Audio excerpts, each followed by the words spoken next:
Thank you. A rise in violent crime leads to a delay in justice in Vermont courtrooms. New data shows more than 120 pending documents related to homicides statewide. I spoke with members of Vermont's criminal justice system to find out what can be done to move cases through faster.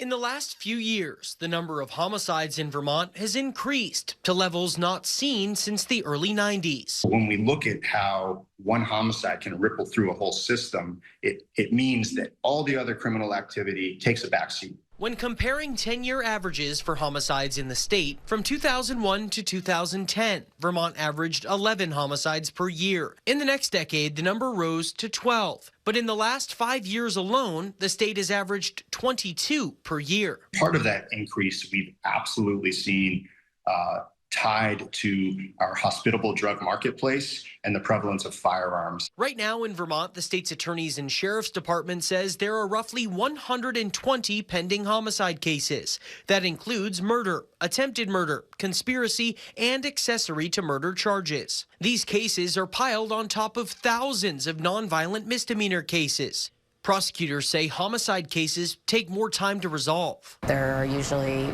50 to 100 depositions that need to be conducted. There are motions that get litigated that take a lot of time and sometimes expert testimony.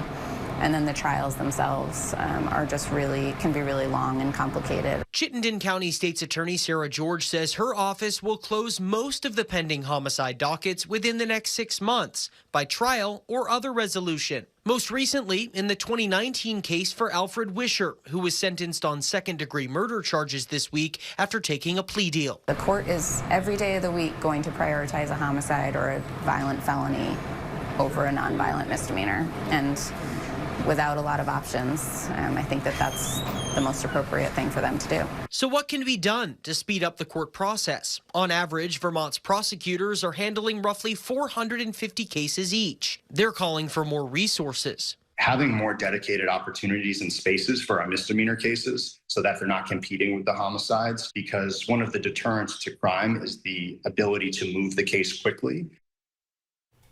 Now, Leaders Dumont says they are planning to address that idea with the legislature in the next session. But others, like State's Attorney George, say being proactive and putting resources toward addressing the needs of those committing the crimes, such as housing and substance use treatment, is a better use of taxpayer dollars.